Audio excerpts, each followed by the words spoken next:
the club sport forms, what you'll see at the top, this is just a hyperlink right to our website. So right on our website, we have all forms listed.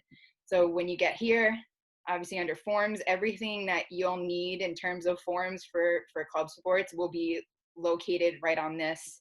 And you'll see, informed consent, you'll see check requests, you'll see dues, you'll see reimbursements, tax information. So when you are dealing with vendors for maybe uniforms or apparel or gear, equipment, anything like that, we are tax exempt, so that saves you quite a chunk of change. So utilize this form, and then you would just send that over to them and they should get rid of that tax. That's also important when it comes to reimbursement forms as well.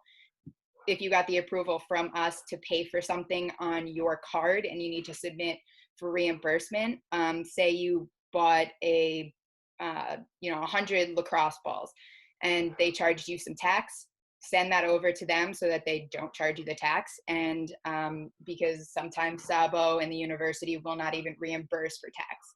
I know we've had even some coaches or some players who have experienced that before. So that is really important to let all of your team know. Direct pay forms. So on the direct pay form, these are the 3 things that you will need no matter what in order to get a check completed. So you would complete the direct pay form. So you have the vendor name, and that would be, whether it's Under Armour or an official or a hotel, an airline, or anything really. And then their address the check will be sent to. This would be sent automatically from accounts payable. Sometimes they do allow for checks to be picked up. That is something you would need to let us know when you send us these documents. For example, one of our clubs likes to pick it up and bring it directly to their practice facility. So we mark it as a pickup, and it'll get sent back to the Sabo office, in which the executive can kind of go and pick that up. The invoice number, you would find that on any invoice that they send, there's always a number. It could be 602, or it could even be letters, whatever it is. Most of the time they will provide an invoice number, and then the date that the invoice is created. Again, the invoice will always generally have that invoice date on there.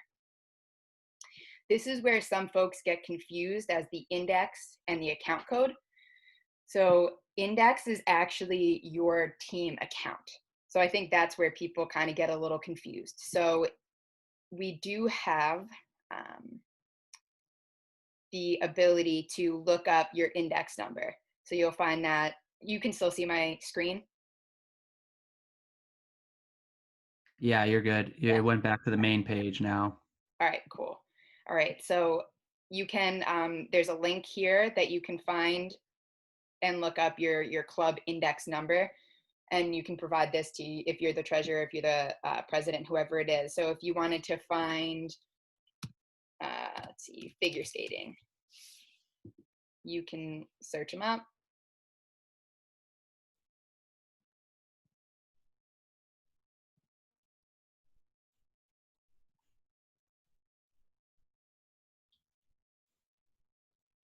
Here you go. So you'd find club figure skating, and here your cash index number.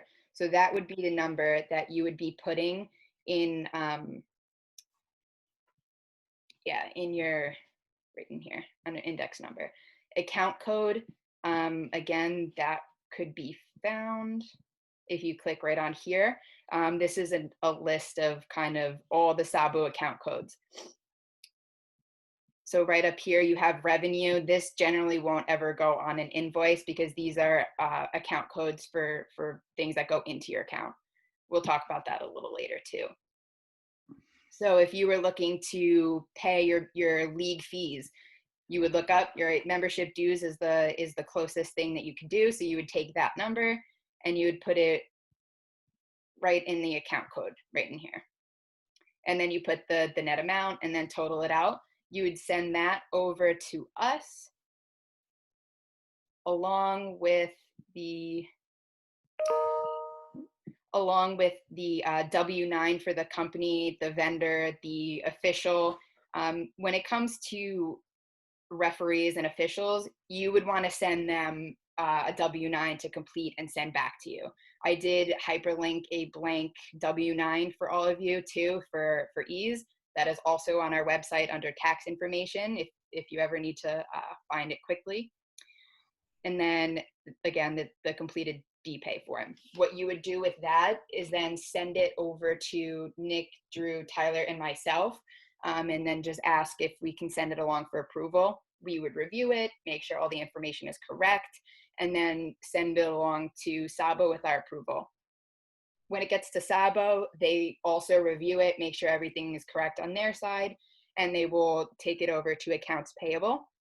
And then from there, accounts payable are the folks who create the checks and send them out.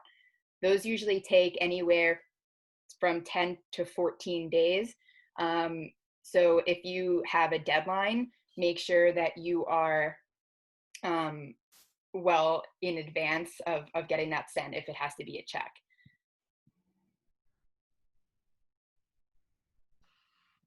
Okay. Next thing would be the reimbursement form. There is a club sports specific reimbursement form. I hyperlinked that as well right in here. So there's a regular and there's a club sport reimbursement form. Some folks have still gone in and completed the regular, and they'll put Nick, Drew, myself, and now Tyler as the approver. We will contact you and say, please complete the club sport specific form. This has to do with coding for Sabo and how they can run their reports and see, you know, how many were created by club sports and so on and so forth. So we really need to make sure that the club sport specific form is the one that's completed. It's really important that prior to any kind of purchase, you get the approval from the club sport staff. Now this doesn't go for like if you're on the road and you have to get gas. That is something that is fine to make your payments. This is more for if you were looking to buy a senior gift or a gift for a coach, or buy some gear or equipment for your team. These are things that you have to get approval from us. 9 times out of 10, we will take that and put that on the club sport card and then reconcile it right out of your account. That is the number one option, instead of having individuals have to lay out the money of their own money on their personal cards. So more often than not, we will say, this is fine, we'll just put it on the club sport card as opposed to you putting it on a personal card. Also, this can go into if it has something to do with branding.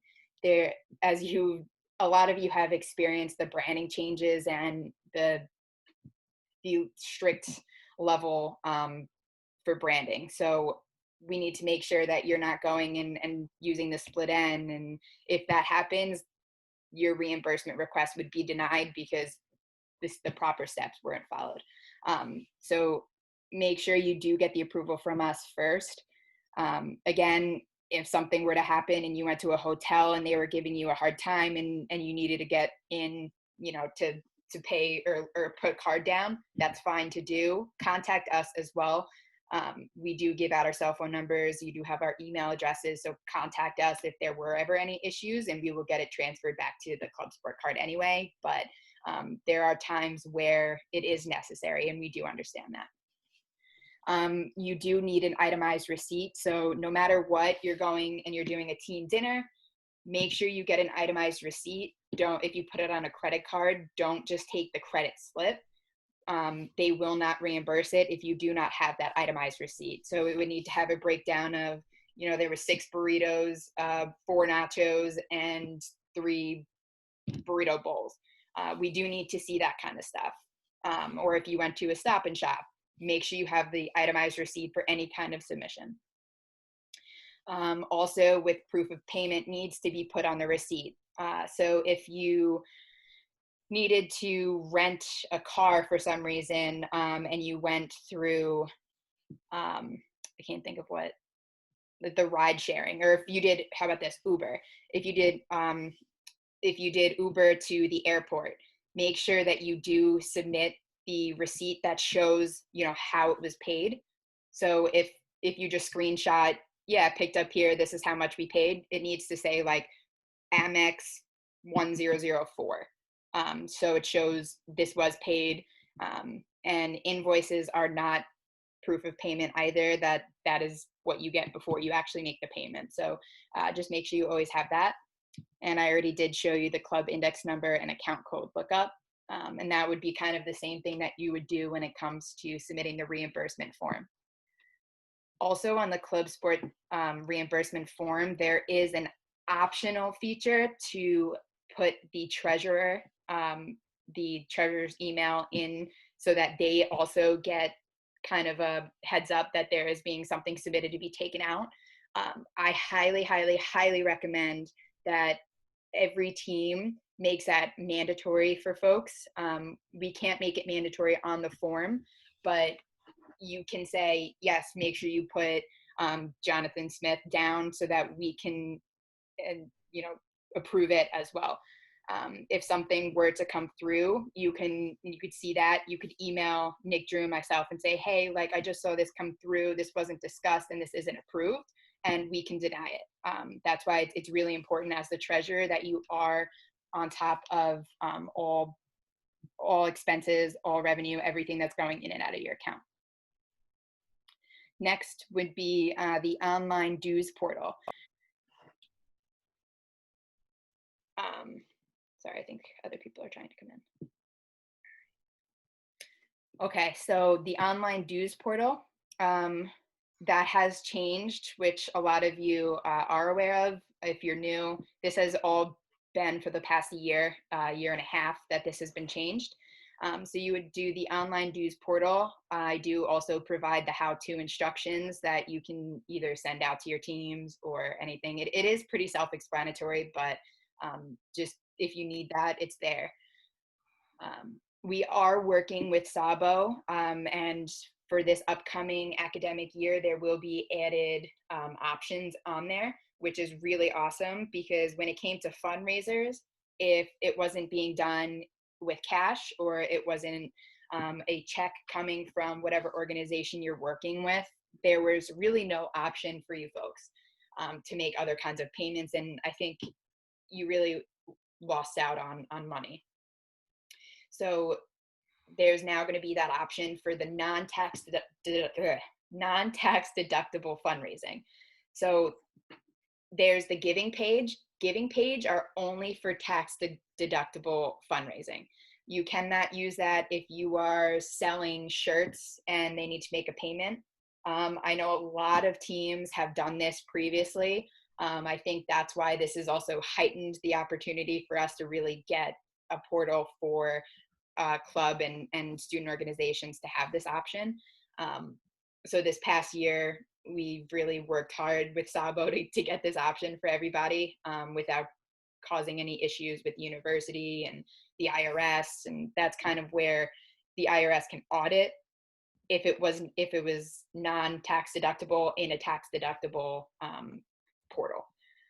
So that's where the fundraisers will now go. So that can be if you're selling t-shirts, or I know Ultimate Frisbee likes to sell, they like to buy a lot of Frisbees and then sell them. And that's an option for folks to go in and make those payments. There will also be another one that's listed as group activities and programs. This will be really the miscellaneous one-off payments. That would be, I know a lot of people do apparel orders and used to put that in the dues portal and would just put, apparel dues. Now there will be that other area for people to make that and be coded correctly. That's also trip payments for folks who go to nationals and have nationals dues at $200 per person. That's where that payment would go. This would be really for everything else, but it cannot be for ticket sales.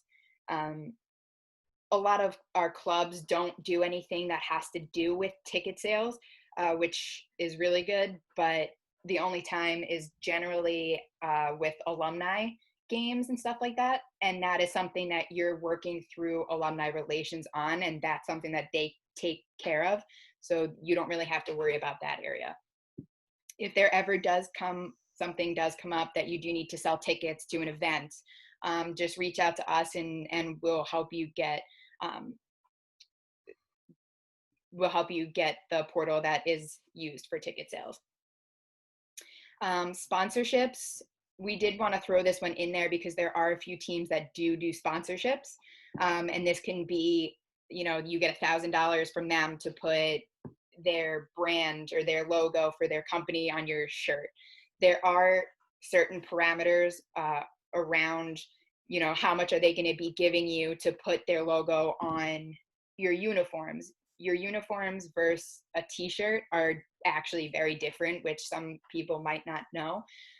So anytime sponsorship comes up, just make sure you reach out to our office, because these are things that need to get vetted through the university. And there's only a certain amount of people at the university who can sign off on agreements and who can approve that. And we are not one of them. So we have to go to, general counsel, who will have to read through, or we have somebody who works specifically in sponsorships within athletics who would help create an agreement or a contract and help you get that done. And so to make it easy, you could just come right to us and we'll figure out the best route for that. Fundraisers. This could be done as donations. There's Husky starters. There's Giving Day. There's events that you can put on with, I know a lot of people did like Pliable last year, or Chipotle, stuff like that. There is a fundraising form, which I did not hyperlink, but I will do that before I send this out to you all. Again, that is on our forms website. So if you want to do some kind of fundraiser, there is an approval process to that. I do want to make it very clear that you would want to come to our office before doing that fundraising form, because that gets approved just on the basis is this an approvable event. If there's certain things that's, selling tickets at athletic events, we have to work through us, through athletics, and really get the approval from the right people for that. And then you would fill out the form and get the approval from CSI, who does approve those fundraisers and holistically. Yeah, I can touch on that too, Chelsea. Yeah, Just please do. with fundraisers, definitely fill out that form. But I think the biggest thing is after, let's say you said you want to have, an event on, June 15th at Matthews Arena, and if it comes back and says it approved, that means like the general concept, you holding that event, the things within that event's approved, but it doesn't mean that Matthews Arena on June 15th is approved. Because that's where we work in, where the CSI, Andrade is who a lot of times you'll get the email from on that. He's essentially looking at the event as, is it, meet the requirements and the needs of the university, like liability wise, and is the event okay to have? But, you always want to check in with us on availability. So I think that's a big piece. And just in general, making it a habit of fundraisers, even if they're small, to fill out that form is a good practice, because we can really guide you on speeding it up too when we see those come through. So that's just touching on that. And then the sponsorship, same thing, is we want to, on both of these sponsorships and fundraisers, we love creativity and we want to see anything to help your club. So, our idea is to try to push these through the best we can, but we don't want to see something where you get stopped halfway through, or it gets a red flag raised up. So we can really speed it up for you if you communicate with us ahead of time, and the right people to talk to, or we'll take it ourselves and work with those units on getting it approved, so you don't have to do all that legwork. So just touching on that. Thank you. The last thing before we get to the heavy hitters is coaches' payments. The main reason why we decided to touch on this a little bit here is because mainly because of the TNS, which are part-time hourly. A lot of folks decide what they want to be paying their coaches. It does have to be at least minimum wage, which right now is $12.75 in Massachusetts and will go up again. So that is something to keep in mind. Ultimately, we have you discuss as an e-board, not with the coaches, just as an e-board, where can we get money from? How much can we allocate to a coach? If it's, say, $3,000, okay, so $3,000, that's what we ideally want for the year.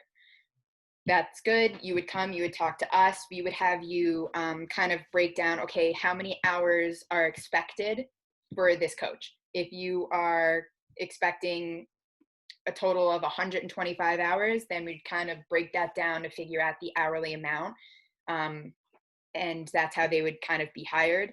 If that's something that you would come to us, and if we think, okay, based on maybe their experience or how long they've been with the club, or how much money you have in your account, would this increase membership dues? These are all things that we have to take into account to protect you as students, to protect you as a club, and not be paying most of your membership dues just to have a coach. So there are different things that we would want to take a look at before we approve these things.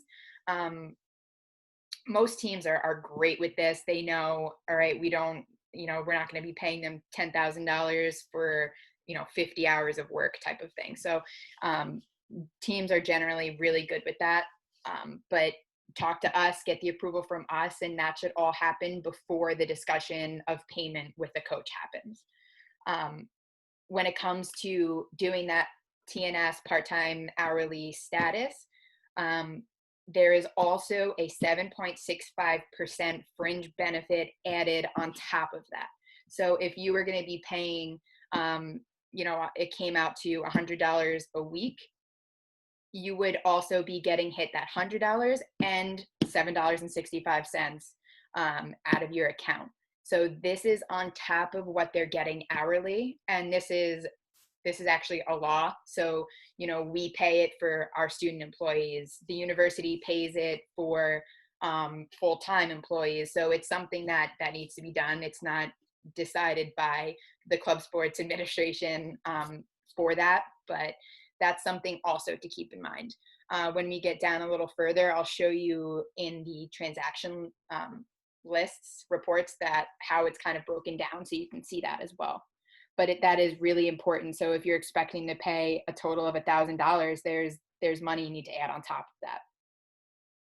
There's also that volunteer status that they can do, and teams can make a proposal to be able to pay them maybe a little stipend. The max we can do is $500 per semester. And depending on, how much time they put in, what they do, are they traveling, that kind of stuff, that's what your proposal to us would be.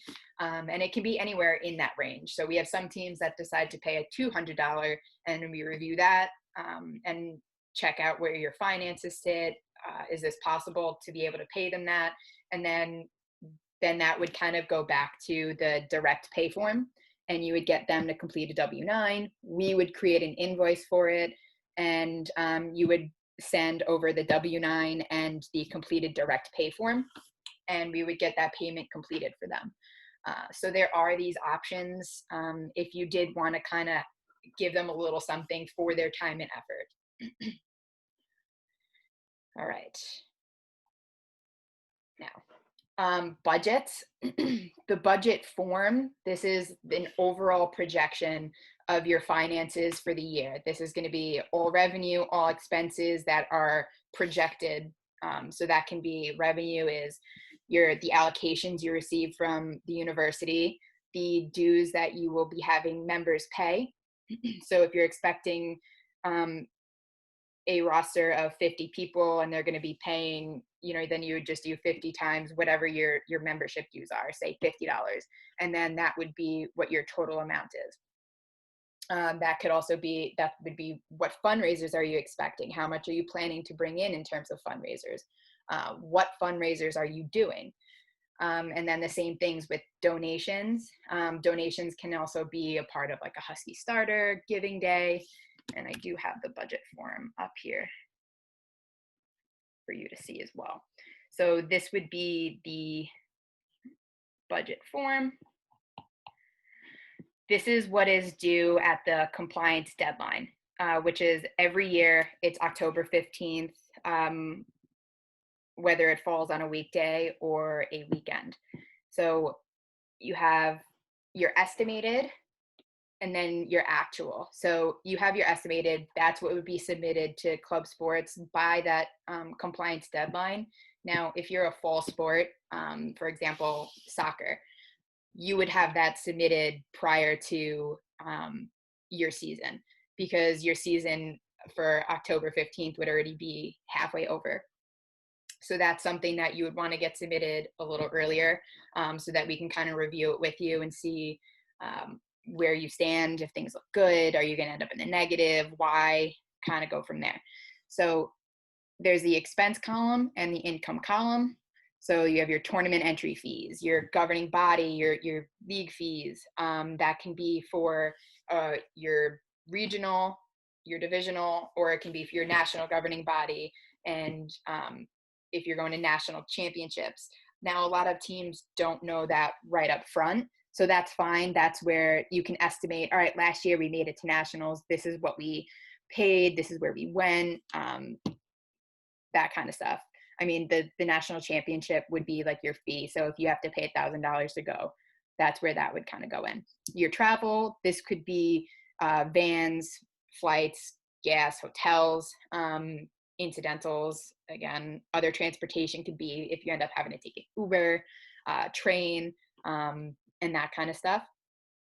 Now, what we like to tell people is definitely plan always for needing money for vans, because when it comes to if all university vans are booked and you need to rent an Avis or an Enterprise van, that expense does come out of the team account. So always allot money to vans so you are prepared, so you have that kind of contingency plan ready to go. That's really important. And you know what, if you're lucky enough to never have to pay the money for a van, that's awesome. If you travel somewhere where you're flying and you need transportation, obviously when you get there, again, that does come all out of the team account. University van expenses are out of our account. So we pay for the maintenance and the gas and that kind of stuff. But when it comes to having to rent, that's where that expense falls on the club. Rental fees, this would be for maybe those folks who have external facilities. You would want to put that in there. You would put generally the entire amount for what your rental fee is. And if you get a facility assistance from us, you would put that in on the revenue side. Plan if you are re-upping your uniforms, getting new ones, or you need new goalie equipment, or new face masks, anything like that. That's where all of this kind of stuff would go in: balls, pucks, referee fees. Now we cover AT fees, so you don't have to worry about that. We pay out of our account for all athletic trainers, and we're happy to kind of take on that expense for you folks. Revenue, again, like I said, number of dues, number of members, how much, you put that in there. Now you might expect to have 25 members and you end up having 28. That's why you would have your expected versus your actual. Events, if you wanted to host something on campus or off campus, and there's expenses that come with that, that you have to cover, that would be kind of put in here. Sponsorships, like we touched on before. Fundraisers, you could put like your, Husky Starter, and last year, okay, we got 1,000. Let's have a goal of 1,250 this year. And you can kind of do that and then update it with what you actually do get. Apparel and merchandise. This could be, you buy t-shirts that you sell to alumni and you inflate the price a little bit, and then you'd put whatever money you get back in that. And I know a lot of you may have questions on all of these. And again, we will open everything up for questions after that. Again, that's due by the 15th of October. Treasurer's ledgers. This is the fun part. A lot of questions do come up here, and it's totally understandable. So don't feel bad about asking these kinds of questions. The main reason we have teams submit monthly transaction ledgers and complete these monthly and stay up to date on this is because the account on like that Sabo maintains, it does delay. So if you make a payment on September 1st for apparel, it might not actually hit your account until October. So you know that you paid $1,500 for apparel, you put that in your ledger. So you have the most up-to-date real like number on your ledger. Teams do reach out to us and ask for screenshots of what has actually hit their account to date, and they like to review that, see what's hit, what the actual number was, and we can absolutely send those over to you. Also, if you go to Sabo, they can send those. A lot of people will ask the question of if they're able to see live up-to-date versions of their account. No, that is not something that Sabo is able to do yet. We did check in with them at the start of this whole thing to see if that's something we can, again, try and create. It just makes it very difficult because executives change over very quickly. Obviously, some folks go to co-op and they're there in the fall, but they're not there in the spring. So having that option, it has to go attached to somebody's like my Northeastern account. So we as your administrators, as your advisors, are able to see these. So you can reach out to us and ask for if we can send you your transaction lists. And we will absolutely do that. When you are submitting your ledgers, again, that's due on the 12th of every month, and they are required from September to May. So basically your academic year. Your May submission would basically be closing out your year. When you start it back up in September, you would put that rollover amount. So if you ended your year with $12,000, $12,000 would be at the top line. So right here is what the treasurer ledger template looks like. And this is what we want every team to be using and submitting. There are formulas that are in here that do update the balance. So if your rollover amount, like I said, was $12,000, you'd put that in here and you'd start moving. And as you'll see, the balance will update as you add things. So if you have the initial allocation, you could put, here's where you start, September, and you have your dues, and you get in 2,000, and you'll put it in here. You have to pay your league fee. You go over here and say it's ACHA, and that is 1,500. You put that here, and it does continuously update. So make sure you are not skipping lines. So what some folks will do will be September, okay, nothing, and now they come here and they like to start October.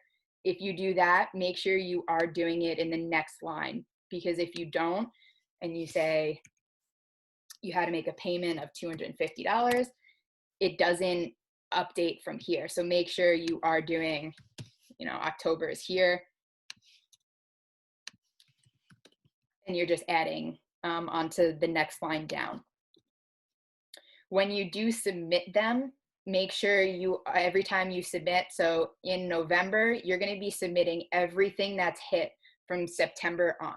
So if nothing is hit, okay, now you're on November. So this is something that you would be submitting. You have some more people that came in and paid some dues. So this is what you would submit, everything that's kind of hit your account from September on, and then you're just adding to that same one on the same sheet.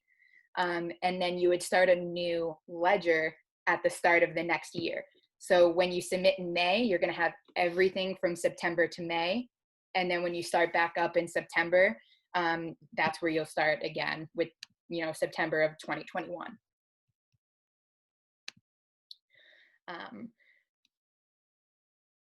Like I said, you can reach out and ask for transaction reports for your team. And on there, here's kind of a little cheat sheet and explanation of how to read these. Because, when I first started, I remember Nick showing me these things and just saying, this is probably going to look like another language to you. And that's okay, because they are super confusing. So don't feel like if you reach out to us and say, can you help me understand how to read this? We're going to be like, are you serious?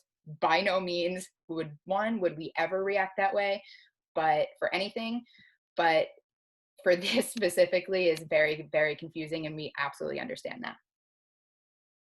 So when you ask for your transaction history, this is for one of the teams for March. So, and I did make sure I blanked out everything, so there's no indicators. So what you have here is you're going to see a budget activity line, and you can completely disregard that. You don't need to pay attention to that at all, because that is just how the system will be kind of coding. It's them coding, what has hit in the other thing. That usually that is just going to be for like dues, fundraisers, donations, and payroll. That's most of the things you'll see. So if you do an invoice payment, you won't see that there. So if you see 25 and 71, that's also right up here. So that basically you would just cross that out.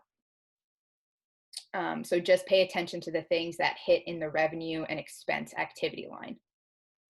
Now, in order to see, okay, is this going to be a revenue, or is this going to be an expense? Is it going in my account? Is this coming out of my account?